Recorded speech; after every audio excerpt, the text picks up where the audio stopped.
ನಮಸ್ಕಾರ.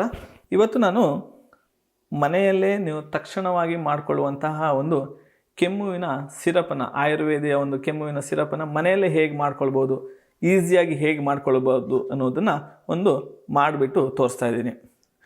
ಮೊದಲನೇದಾಗಿ ನೀವು ಒಂದಿಷ್ಟು ಕಲ್ಲು ಸಕ್ಕರೆಯನ್ನು ತಗೊಳ್ಬೇಕು. ಕಲ್ಲು ಸಕ್ಕರೆಯನ್ನು ತಗೊಂಡು ಅದನ್ನು ಹಾಕಿಬಿಟ್ಟು ಒಂದು ಪುಡಿ ಮಾಡ್ಕೊಳ್ಳಿ.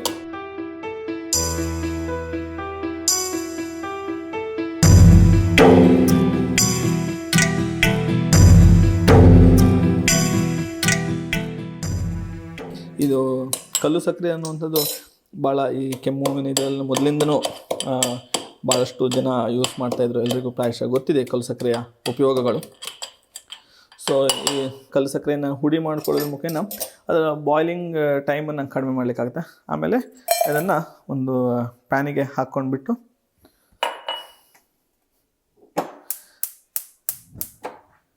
ಒಲೆಯಲ್ಲಿ ಇಟ್ಟು ಅದನ್ನು 4 ರಿಂದ 5 ನಿಮಿಷ ತಗೊಳ್ತದೆ.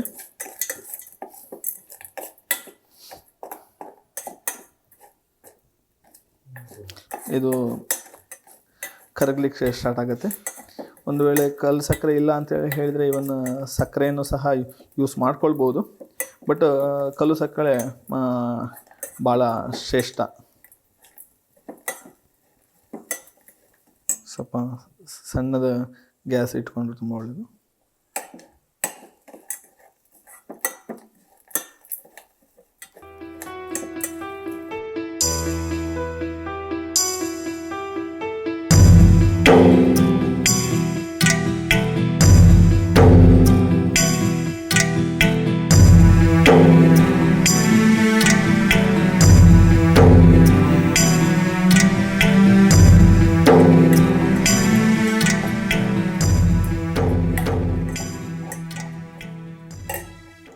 ಸೊ ಸುಮಾರು ಒಂದು 2-3 ನಿಮಿಷ ತಗೊಂಡು ಸಣ್ಣ ಬೆಂಕಿಯಲ್ಲಿ ಅದನ್ನು ಮಾಡಿದಾಗ ಅದು ಕಂಪ್ಲೀಟ್ ಲಿಕ್ವಿಫೈ ಆಗುತ್ತೆ.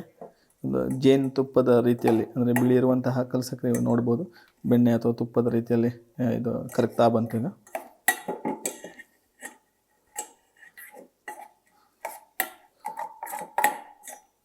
ಸೊ ಈ ರೀತಿಯ ಒಂದು ಕನ್ಸಿಸ್ಟೆನ್ಸಿ ಬಂದಾಗ ಸುಮಾರು 1 ಕಪ್ ಆಗುವಷ್ಟು ನೀರನ್ನು ಇದಕ್ಕೆ ಹಾಕಬೇಕು.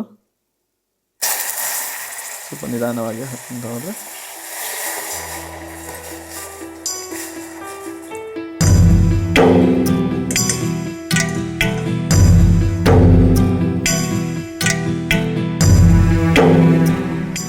ಅದು ಸಡನ್ನಾಗಿ ನೀರು ಹಾಕಿದ ತಕ್ಷಣ ಅದು ಸ್ವಲ್ಪ ಗಟ್ಟಿಯಾಗುವಂಥದ್ದು ಇರ್ತದೆ. ಸೊ ಆ ಗಟ್ಟಿ ಆದ್ರೂ ಮತ್ತೆ 2 ನಿಮಿಷ 3 ನಿಮಿಷ ಬಾಯ್ಲ್ ಮಾಡಿದಾಗ ಆಟೋಮೆಟಿಕ್ಕಾಗಿ ಅದು ಕಂಪ್ಲೀಟಾಗಿ ನೀರಿನ ಒಂದು ರೀತಿಯಲ್ಲಿ ಬರ್ತದೆ, ಕನ್ಸಿಸ್ಟೆನ್ಸಿಗೆ ಬರ್ತದೆ. ಈಗ ನೀವು ನೋಡಿರ್ಬೋದು, ಇಲ್ಲಿ ನೋಡ್ತಾ ಇರ್ಬೋದು, ಇದು ಕಂಪ್ಲೀಟ್ ಕರಗಿದೆ ಕಲ್ಲು ಸಕ್ಕರೆ ಅನ್ನುವಂಥದ್ದು ನೀರಿನ ಜೊತೆ. ಸೊ ಅದು ಕುದೀತಾ ಇರುವಂತಹ ಸಂದರ್ಭದಲ್ಲಿ ಇದು ಪಲಾವ್ ಎಲೆ ಅಂತೇಳಿ ಏನು ಹೇಳ್ತೀವಲ್ಲ, ಏನು ಯೂಸ್ ಮಾಡ್ತೀವಲ್ಲ, ಅದೊಂದು 3 ರಿಂದ 4 ಎಲೆ ಆಗುವಷ್ಟು ಈ ಪಲಾವ್ ಎಲೆ, ಪತ್ರೆ ಹೇಳಿ ಕರೀತಾರೆ. ಸೊ ಇದನ್ನು ಕಟ್ ಮಾಡಿಬಿಟ್ಟು ಡೈರೆಕ್ಟಾಗಿ ಅದಕ್ಕೆ ಕಟ್ ಮಾಡ್ಬೋದು. ಇದು ತುಂಬ ಕಫ ಕೆಮ್ಮುಗೆಲ್ಲ ಈ ಎಲೆ ಅನ್ನುವಂಥದ್ದು ಭಾಳಷ್ಟು ಪರಿಣಾಮಕಾರಿಯಾಗಿರ್ತದೆ. ಇದು ಪಿಪ್ಲಿ ಇದಕ್ಕೆ ಹಾಕಬೇಕು. ಕುದಿಯುವಂಥ ನೀರಿಗೆ ಒಂದು ಪಿಪ್ಪಲಿ, ಹಾಗೆ ಒಂದು 4 ರಿಂದ 5 ಆಗುವಷ್ಟು ಲವಂಗವನ್ನು ಇದಕ್ಕೆ ಹಾಕುವಂಥದ್ದು. ಆಮೇಲೆ ಇದು ಶುಂಠಿ ಮತ್ತು ಕಾಳುಮೆಣಸಿನ ಪುಡಿ. ಇದು ಕಾಳುಮೆಣಸಿನ ಪುಡಿ, ಒಂದು 1/4 ಸ್ಪೂನ್ ಆಗುವಷ್ಟು ಕಾಳುಮೆಣಸಿನ ಪುಡಿಯನ್ನು, ಹಾಗೆ ಒಂದು 1/4 ಸ್ಪೂನ್ ಆಗುವಷ್ಟು ಶುಂಠಿ ಪುಡಿಯನ್ನು ಹಾಕ್ತಾ ಹೋಗುವಂಥದ್ದು. ಸ್ವಲ್ಪ ಒಂದು 3 ರಿಂದ 4 ನಿಮಿಷ ಹಾಗೆ ಕಂಟಿನ್ಯೂಸ್ ಆಗಿ ಬಾಯ್ಲ್ ಮಾಡ್ತಾ ಇರಬೇಕು.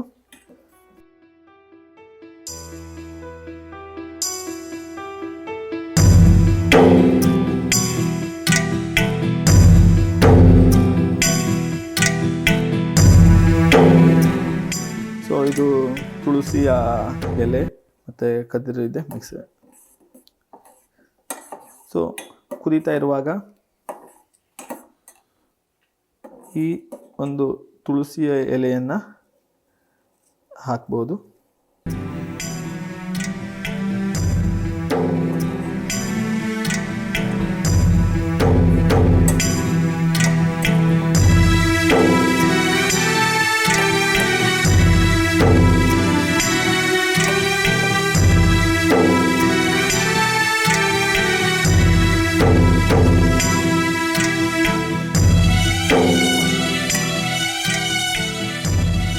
ಸುಮಾರು 1 ಗ್ಲಾಸ್ ನೀರು ಹಾಕಿದರೆ ಅದನ್ನೊಂದು ಹಾಫ್ ಗ್ಲಾಸಿಗೆ ಆಗೋಷ್ಟು ರೆಡ್ಯೂಸ್ ಆಗಬೇಕು, ಅಷ್ಟು ತನಕ ಕುದಿಸ್ಬೇಕು. ಅಂದರೆ ಒಂದು 10 ನಿಮಿಷದ ತನಕ ಕುದಿಸಿದ್ರೆ ಜನರಲಾಗಿ ಅದು ರೆಡ್ಯೂಸ್. ಅಂದರೆ 200 ml ಆಗೋಷ್ಟು ನೀರು ಹಾಕಿದರೆ 100 mlಗೆ ಅದು ಬಾಯ್ಲ್ ಆಗಿ ರೆಡ್ಯೂಸ್ ಆಗಬೇಕು. ಅಷ್ಟು ತನಕ ಅದನ್ನು ಬಾಯ್ಲ್ ಮಾಡಬೇಕಾಗತ್ತೆ.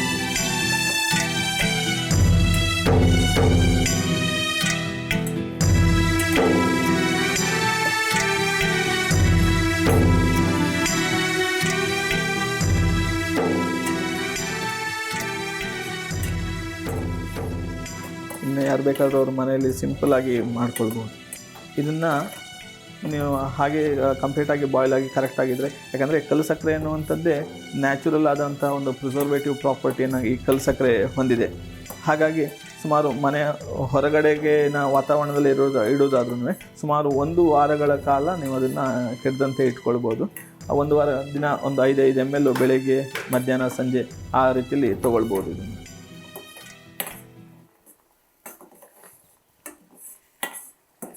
ಸೊ ಇಷ್ಟು ಬಾಯ್ಲ್ ಆಗ್ತಾ ಬಂದಾವಾಗ ಆಮೇಲೆ ಒಂದು ಸಣ್ಣ ಪೀಸು ಪಚ್ಚಕರ್ಪೂರವನ್ನು ಇದಕ್ಕೆ ಹಾಕಬೇಕು.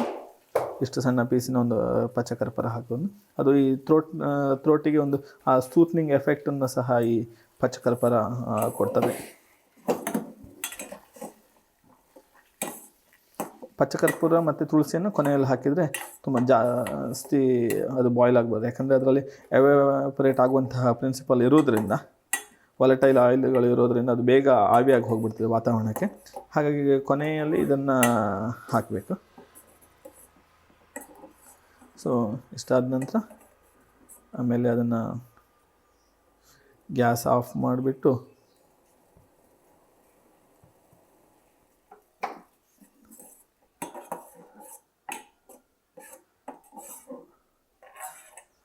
ತೆಗೆದು ಇದನ್ನು ಫಿಲ್ಟ್ರ್ ಮಾಡಿಕೊಳ್ಳೋದು.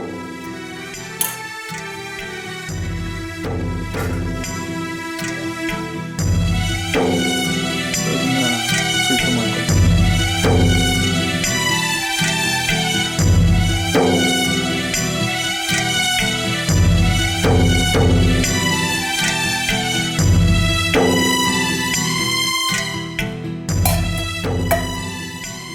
ಇದು ಕಂಪ್ಲೀಟ್ ತಣ್ಣಗಾದ ನಂತರ ಇದಕ್ಕೆ ಸ್ವಲ್ಪ ಜೇನುತುಪ್ಪವನ್ನು ಸೇರಿಸ್ಬಿಟ್ಟು, ಅಂದರೆ ಒಂದು 25 ಗ್ರಾಮ್ಸ್ ಆಗುವಷ್ಟು ಜೇನುತುಪ್ಪವನ್ನು ಇದಕ್ಕೆ ಹಾಕಿಬಿಟ್ಟು ಶೇಖರಣೆ ಮಾಡಿ ಇಡ್ಬೋದು.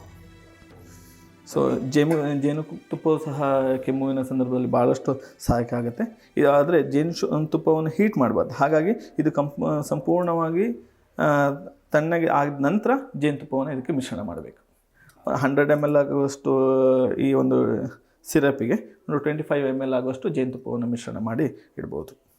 ಈ ರೀತಿಯಲ್ಲಿ ಸಿಂಪಲ್ಲಾಗಿ ಮನೆಯಲ್ಲೇ ಒಂದು ಕೆಮ್ಮುವಿನ ಸಿರಪನ್ನು ನೀವು ರೆಡಿ ಮಾಡ್ಕೊಳ್ಬೋದು. ಮಾಡಿಕೊಂಡ್ರೆ 1 ವಾರಗಳ ಕಾಲ ಅದನ್ನು ಕೆಡದಂತೆ ಇಟ್ಕೊಳ್ಬೋದು.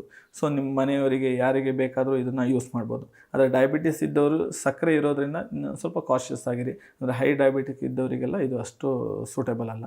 ಬಟ್ ಮಕ್ಕಳಿಗೆ, ಬೇರೆಯವರಿಗೆಲ್ಲ ಇದು ಅತ್ಯಂತ ಪ್ರಶಸ್ತವಾಗಿರ್ತದೆ, ತುಂಬ ಎಫೆಕ್ಟಿವ್ ಸಹ ಆಗಿರ್ತದೆ.